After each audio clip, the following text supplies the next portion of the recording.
اور سنیوں میں سے ناسبیوں نے ان سے 12 خلفاء کی جو فضیلت ثابت کی یہ بھی دھوکہ دیا، کیونکہ 12 خلفاء کے اس دور تک کی بات کی ہے، ان 12 خلیفوں کی تعریف نہیں کی حضور نے، تعریف کی ہے خلافت راشدہ کی. ٹھیک ہے، دونوں طرف فراڈ ہوا ہے. اور یہ جو میں فراڈ یہ میں نہیں کہہ رہا، یہ کتابوں میں تھا. خود ابن تیمیہ نے منہاج السنہ لکھی شیعہ کے خلاف، لیکن اتنا سخت وہ سنی ہونے کے باوجود بعض اوقات اس میں ناسبیت بھی نظر آ جاتی ہے. اس نے کہا بھی یزید اور اس کا باپ ہم انہیں مسلمانوں کا بادشاہ مانتے ہیں، خلیفہ راشد نہیں مانتے. حالانکہ وہ شیعہ کے خلاف کتاب لکھ رہا ہے لیکن یہ مان رہا ہے کہ یار ہم ان کو ویسا نہیں مانتے جیسا کہ آپ کہہ رہے ہیں. یہ 12 خلفاء والا جو ناسبیوں نے رزلٹ نکالا وہ بھی ردی کی ٹوکری میں ہے، جھوٹ بول رہے ہیں، فٹ نہیں بیٹھتا، تطبیق ہی نہیں ہوتی.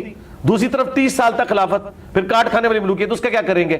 جو میں آپ کو تشریح کر کے بتا رہا ہوں یہ علماء نے محدثین نے لکھی اور یہی اس کی بیسٹ تشریح بنتی ہے. خلافت والے معنوں میں پھر یہ چیز نہیں ہے، امامت والا معاملہ.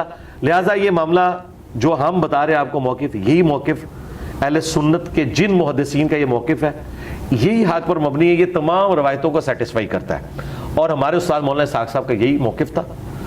میں نے ان سے جو 1-to-1 کوسچن آنسر سیشن کیا اس میں انہوں نے یہی جملے بولے کہ بھئی علی بیٹا پھر ان 12 میں شیعہ حضرات سے بھی کہتا ہوں کہ 12 اماموں کو کھولتے تو کوئی نہیں ملی. ہاں دیکھیں مولانا اسحاق اللہ تعالیٰ ان کی روح کو خوش کرے جنت الفردوس میں الحمدللہ. بعض اوقات وہ ایک جملہ ایسا بولتے تھے کہ میرے جیسے جو لوگ ہیں نا وہ ان کے لیے وہ چابی ثابت ہوتا تھا اور ایک علم کا دروازہ کھول جاتا تھا. انہوں نے میرے انٹرویو میں کم از کم 15-20 بار دیکھ چکا ہوں ان کی وفات کے بعد. ہر دفعہ میں سنتا ہوں نا میں کہتا ہوں یار یہ جو مولانا نے جملہ بولا، اچھا وہ مجھے فیل ہوگا، ہر بندے کو نہیں فیل ہوگا. اچھا انہوں نے غدیر خم کی حدیث پہ شروع میں ایک جملہ بولا کہ علی بیٹا جو تم نے کہا نا کہ نبی الاسلام کا وسیع قرآن ہے، میرا یہی نظریہ ہے کیونکہ حجۃ الوداع پہ آپ نے قرآن چھوڑا. اور میں اس میں ان کا میں اپنے شیعہ دوستوں سے بھی کہتا ہوں کہ حجۃ الوداع پہ اعلان غدیر حضور نے کیوں نہیں کیا جبکہ پوری دنیا کے لوگ جمع تھے؟ آپ وہاں اپنا خلیفہ چھوڑتے، وہاں تو آپ نے قرآن کی بات کی ہے جو صحیح مسلم میں 2950 ہے. سنت والی روایت تو دور کی کتاب ہے. علی بن ابی طالب موجود بھی نہیں تھے نا اس وجہ سے. اچھا تو وہ انہوں نے بڑا پیارا جملہ کہ وہ موقع حضور نے کیوں ضائع کیا؟ انٹرنیشنل گیدرنگ تھی، سارے لوگ تھے، آپ اعلان کر دیتے. یہ غدیر بھی آپ نے کیوں کیا؟ انہوں نے آپ نے وجہ بتائی اس کو جو مولانا اسحاق نے بولی، میں اس کو ایکسپلور. انہوں نے کہا کہ غدیر پہ صرف اہل شام تھے اور اہل مدینہ تھے، باقی سب جا چکے تھے. اور اہل شام نے مولا علی کی خلافت کا انکار کرنا تھا اور جنگیں ان سے لڑنی تھی. اہل مدینہ مظلومین ہونے تھے، انصار مدینہ ان کے اوپر یزید نے چڑھائی کی. بیسیکلی نبی علیہ السلام نے غدیر خم پہ یہ جو کہا نا میں اہل بیت کے معاملے میں تمہیں اللہ کا خوف دلاتا ہوں، آپ یہ بتا رہے تھے کہ میرے ساتھ میرے اہل بیت کے ساتھ میرے بعد برا سلوک نہیں تم نے کرنا جو تم نے واقعہ حرہ میں کرنا ہے، جو صفین میں تم نے کرنا ہے. اہل شام والوں کو، شامیوں کو ڈرایا تھا. یہاں خلافت کا اعلان مقصود نہیں تھا. اور باقی تو میں نے آج جتنے دلائل رکھ دی ہیں کہ نبی علیہ السلام خاتم النبیین ہے تو بھئی خلیفہ کہاں سے لائیں؟ کم از کم نبی چاہیے، ہاں، یا پھر نبی کے لیول کی کوئی چیز چاہیے تو وہ قرآن ہے جو بالکل واقعی غیر مخلوق ہے. تو یہ آپ بات سمجھیں مولانا صاحب. اور ایک اور آپ تحفہ لے جائیں آج آپ کے کیمرے میں. بسم اللہ.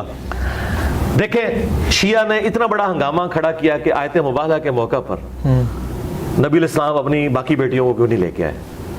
اس سے انہوں نے باقی بیٹیوں کا انکار کیا. حالانکہ آج کا سب سے بڑا غالی شیعہ یاسر الحبیب جو حضرت عائشہ کے اوپر قنوت نازلہ پڑھتا ہے نعوذ باللہ، اتنا غالی خبیث رافضی ہونے کے باوجود وہ کہتا ہے کہ جی بیٹیاں چاہ رہی تھی، وہ بھی مانتا ہے. یہ تاریخ میں ہے. اچھا دیکھیں نہیں میں دیکھیں شیعہ میں اتنے ہارڈ لائنر جو حضرت ابوبکر عمر عثمان کو منافق کہیں وہ بھی کہیں نہیں بیٹیاں چاہ رہے ہیں تو اس کا مطلب ہے یہ بات تگڑی ہے. یہ میں شیعہ کے لیے بات کروں. اچھا اب یہ مذاق اڑانے والی بات ہے، کیا وہ باقی 3 بیٹیاں اس وقت زندہ تھی مبالغے کے وقت؟ نہیں، وہ تو اس سے پہلے فوت ہو چکی تھی. تو قبر سے نکال کے تو نہیں لانا تھا نبی علیہ السلام نے. تو یہ اعتراض کتنا باطل ہے. اب یہ جگہ جگہ جو یہ اعتراض کرتے ہیں تو شیعہ علماء دوسری تو کہتے ہیں ہم تاریخ کے بڑے ماسٹر ہیں، ہمیں پتہ ہے کہ جی غدیر خم 18 ذوالحجہ کو ہوئی اور فلانی چیز فلانی تاریخ میں ہوئی. ایون انہوں نے آج تک تاریخیں ساری یاد رکھی ہوئی ہیں. ٹھیک ہے جی 8 شوال کو جو ہے وہ بقیع غرقت قبرستان کو گرا دیا گیا، اتنا کچھ انہوں نے یاد رکھا ہوا ہے. یہ ان کو تاریخ بھول جاتی ہے صرف سنیوں کو نیچا کرنے کے لیے. باقی 3 بیٹیاں کتنے سن باقی او بھائی فوت ہو گئی ہیں سن، کوڑ مار دے ہو، جھوٹ بول دے ہو. تو یہ آپ جھوٹا الزام لگا رہے ہیں فوت ہو گئی ہیں تو پھر یہ الزام بنتا ہی نہیں. اچھا مولانا صاحب نے ایک پھکا اس میں دیا. انہوں نے کہا کہ وہ بیٹیاں تو ہو گئی تھی فوت اور تم کہتے ہو کہ اہل بیت صرف یہ 5 بندے ہیں، نبی الاسلام کے ساتھ 4، کون سے؟ حسن، حسین، علی فاطمہ اور سیدہ فاطمہ سلام اللہ علیہ۔ اگر تمہاری یہ لاجک ہم مان لیں تو علی کی ایک اور بیٹی بھی تھی اس وقت، کون سی؟ زینب۔ حضرت زینب، ان کو مباہلے میں کیوں نہیں لائے؟ کیا اہل بیت سے خارج کر دیا؟ یہ پھکا ہے، پلانٹ ارتھ سے باہر پھینکا چھکا مولانا اسحاق نے۔ اگر زینب مباہلے میں نہیں آئی، حضرت علی کی بیٹی، حسن و حسین کی بہن، تو کیا وہ اہل بیت سے خارج ہو گئی ہیں؟ حالانکہ تھیں، قبر سے نہیں نکالنا۔ استنباط حدیث قصاص سے بھی تو کیا جا سکتا ہے۔ سرکار چھوڑے ہیں، اب بات آگے چلے گی نا، بات آگے چلے گی، مل رہی ہے نا اس کے اور ساتھ۔ سرکار بات کوئی اور ہو رہی ہے، بات یہ ہو رہی ہے کہ حسن و حسین کے بہن بھائی اہل بیت ہیں کہ نہیں، پہلے یہ بتائیں۔ جو عقیدہ تواریخ میں ملتا ہے اہل بیت کے بارے میں، وہ 12 امام ہیں۔ تو پھر تو میں کہتا ہوں، تو میرا تو خیال ہے پھر اہل بیت کے ساتھ یہ دشمنی ہے کہ مولا علی کی بیٹی جس نے یزید کے دربار میں اپنے بھائی حسین کا مقدمہ لڑا، اپنے باپ کا مقدمہ لڑا، اگر وہ اہل بیت نہیں ہے تو اڈے جڑے پوڈری تے چرسی درباراں تے بیٹھے ہوئے اہل بیت بنے تے ایک دو اہل بیت ہو گئے نے جڑے آدھے نہیں ہے امتی تے اسی اہل بیت ہاں۔ تو بھائی یہ بات ہے، یہ بات نہ کرے، آپ بھی گنہگار نہ ہو جائیے گا اللہ کے حضور، پکڑے نہ لا حول ولا قوت الا باللہ۔ تو حضرت علی کی ساری اولاد جو فاطمہ سے ہے وہ سب اہل البیت ہیں، چاہے وہ جناب محسن ہو چھوٹی عمر میں جو شہید ہو گئے، اہل سنت کے ہاں بھی وہ ہیں، لیکن وہ والا واقعہ نہیں جو یہ کہتے ہیں۔ بالکل، حسن و حسین بھی، اور ان کے ساتھ ان کی سسٹر زینب۔ زینب اس وقت 1.5-2 سال کی تھیں جب مباہلہ ہوا ہے، اور ان کو اٹھا کے جانا کوئی مسئلہ نہیں تھا۔ اور بڑی حیران کن بات ہے کہ فاطمہ سلام اللہ علیہا انہیں گھر کسی کے پاس چھوڑ کے آئی ہوگی، لے کے ساتھ جانا کمفرٹیبل تھا، اور میں کہتا ہوں شکر ہے گھر چھوڑ گئی ہیں۔ آج ہم ان کو گیچے سے پکڑ سکتے ہیں کہ بتاؤ اگر اس طرح تم نے اہل بیت سے لوگوں کو خارج کرنا ہے تو زینب بنت علی کیا اہل بیت سے خارج ہے؟ جو زینب بنت رسول اللہ کو تم اہل البیت سے خارج کرتے ہو تو یہ ظلم نہ کرو۔ البتہ یہ بات درست ہے کہ باقی 3 بیٹیوں سے نبی الاسلام کی اولاد نہیں چلی، اولاد یہیں سے چلی ہے، آل محمد یہی ہے۔ لیکن ہر بات یہ مولانا اسحاق صاحب نے ایک پھکا دیا تھا، میں نے آپ کو بتایا بعض کا وہ اتنی بڑی یعنی پھکا دیتے تھے جس کا جواب ہی ممکن نہیں۔ بخاری و مسلم میں بلکہ آپ نے کہا تھا میں ختم کروں گا، آگے چلوں گا، آپ آگے چلیے۔ میں حدیث پہ آ گیا ہوں نا آگے کہ سائے ستہ میں امام حسین علیہ السلام کے قاتلان سے بھی احادیث لی جاتی ہیں، اور جبکہ اہل بیت کو دیکھیں گے، امام حسن کو، امام حسین کو، جناب علی بن ابی طالب کو، جن کے بارے میں رسول فرماتے ہیں کہ میں علم کا شہر ہوں، یہ علم کا دروازہ ہے، ان سے احادیث بہت کم لی جاتی ہیں، جبکہ امام باقر، امام جعفر صادق سے بھی بہت کم لی جاتی ہیں۔ حضرت ابو ہریرہ رضی اللہ تعالیٰ عنہ خیبر کے وقت مسلمان ہوئے، اور ان سے 5500 یا 55,000 تقریباً اس طرح سے 5500 مشکل سے ہیں۔ ہاں، اور دوسری بات یہ ہے کہ مجھے بتائیں کہ ابو ہریرہ کہاں سے قاتلان اہل بیت ہو گئے؟ میں یہ نہیں کہا، تو آپ نے 4-5 باتیں مکس کر دی ہیں نا، تو آپ سٹیپ بائی یہ کویشچن اگلا تھا۔ ہاں، پہلی بات ہے قاتلان جو اہل بیت ہیں یا جو ناسبی ہیں، ان سے اگر کوئی روایتیں لی ہیں اہل سنت کے اماموں نے تو وہ تائید میں لی ہیں، اور ساتھ ان کا سٹیٹس بھی بتایا۔